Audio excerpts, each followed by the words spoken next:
this sucks. What the heck did you do? How did you get out of hell? Because I want out. I don't want to be here anymore. Like, I just...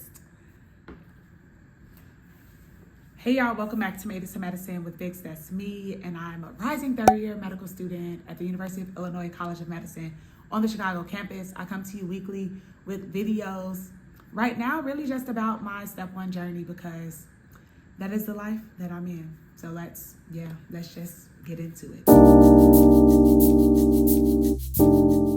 So I never saw this for myself, and I mean studying for step one for 7 months. I thought getting that kickstart or head start during winter break, essentially giving up my winter break to study for step one to strengthen my endocrine and repro since I just ended that block, that it would prevent burnout, it would prevent me from deferring, delaying rotations, pushing the test back. Little did I know it would be mid-July and I'm still here. And I hit burnout again because I tried to just keep pushing myself, keep grinding, acting as if I were a robot, and I am not, which everyone knows, like, we're human, right? But I thought that I was different. I thought that I was special, and I just couldn't do it anymore. I have signed up for a research elective this summer, and it's in otolaryngology, which is what I'm interested in. And so I kind of like moved my weeks around. Instead of studying and then sitting for the exam, I decided to take a week off, and I worked on my first manuscript, which was cool. But now I kind of want to walk you through that, but also this sucks. This really sucks, and nobody warned me for this. My emotions are literally like, one day I'm at peace, the next day I'm like, I don't know anything. And I'm almost like, am I catastrophizing? Am I making this up in my head, or is it really that bad? No, it's really that bad. And I'm really, really curious as to everyone who has sat for step one and did it in the time frame, or who sat for it after deferring whatever, a month or whatever, 2 months, who sat and passed. What the heck did you do? How did you get out of hell? Because I want out. I don't want to be here anymore. Like, I don't want it. And it is fracturing my mental health and my well-being, because I'm trying to grind so hard to get out that I don't have peace. When I first entered medical school, or like even before starting, something that I posted on my Instagram was like, my 2 favorite B's, balance and boundaries. My 2 favorite B's are probably 2 that I don't even deal with too much now. I have no boundaries, in the sense that I do keep my phone on do not disturb for 13 hours a day. By the time I wake up, it's already on do not disturb, and it's on do not disturb to 8 p.m. Unless I'd like to continue studying, I'll put it back on do not disturb. And that's across the board for all of my Apple products. You cannot reach me. You could call me 1,000 times. I don't have that feature on where you call twice and you get through. No, because I am no one's emergency contact. I have no children. I have no real responsibilities but me. So if you need help, like if it's ASAP, emergency, 911, don't call me, because I am not available for you. I guess that's a hard boundary that I've set, because I have to put me first. I have to, I have no choice. And I just think that when it comes to schoolwork, though, I'm a little bit all over the place, and I don't like that. I just spoke to the dean today and my tutor and one of my friends, like, look, I need a study plan. I'm supposed to meet with the learning specialist to help me create a study plan, but they ain't respond to my email. So I'm just like, I need a plan. I am too type A to just be out here doing whatever I want willy-nilly with no direction, because then chaos drives me crazy. And so I created a study plan today because I need to bring up this cardio. I need to be consistent with renal and endocrine. They're not as bad as cardio, and I actually enjoy both of them, so it's not difficult for me to work on that subject matter. But this cardio, I want to start the day with something I'm not as good at, right? Because I don't want to end the day on something I'm not as good at because it makes me feel like crap. So cardio made me feel like crap this morning, but I did learn some things about aortic dissection, like hypertension is a huge risk factor. I'm like, okay, or the plop sign sound is for a myxoma. And I know that talking out or working through questions with someone else is really helping me. So I'm working with my classmate and like stayed on Zoom for 2 hours and it was great, it was great, it was great. Y'all, I'm a mess. I'm a mess. And I'm all over the place because I've gotten to the point where I know that I can pass this test, but now I'm so in my head where I start to question my abilities. I start to question whether it's possible, whether I'm capable, whether I can do this. And I know that I can, and I know that I have been putting in the work, and I know how to reason through questions better. Unless it's anatomy, it's like, bro, you know that or you don't. But why am I so much in my head? And it's literally trauma. It is PTSD.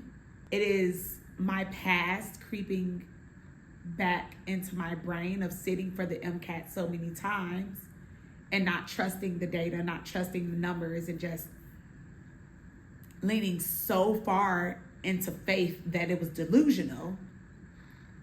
Because yes, it is true that I must have faith the size of a mustard seed, right, to get to where I need to be. But also faith without works is dead. And so for the MCAT, I was just like, oh, I got the faith, I could do this, I believe it. But my data was telling me that you're going to fail.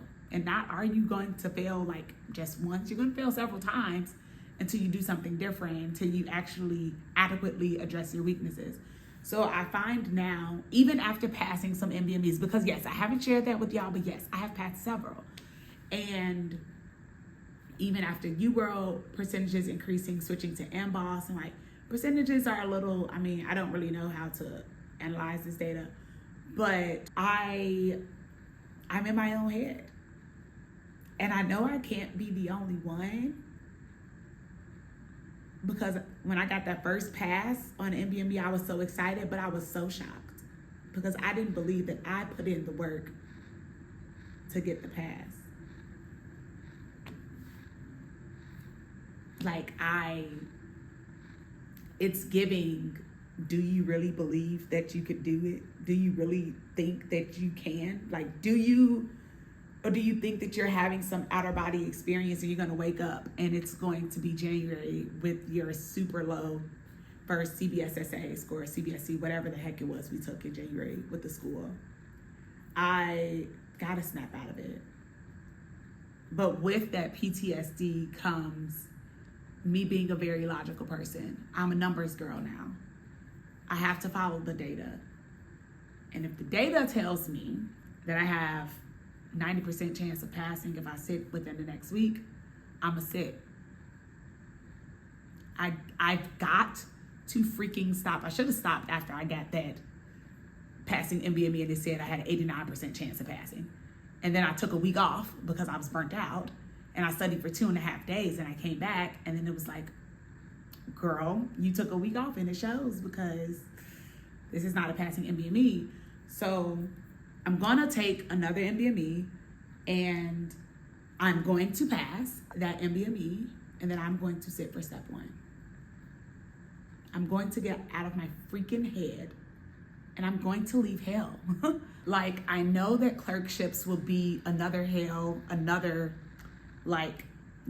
journey of its own, but I'm ready for the next step. I want to move on. I've got to move on. I've done the work to move on. And now it's time for me to trust me. And that sounds so freaking weird, but I've got to trust me.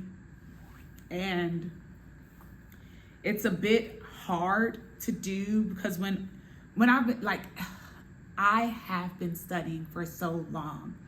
I have been very diligent. My toxic trait is that I don't know how to walk away. And that goes back to the boundaries.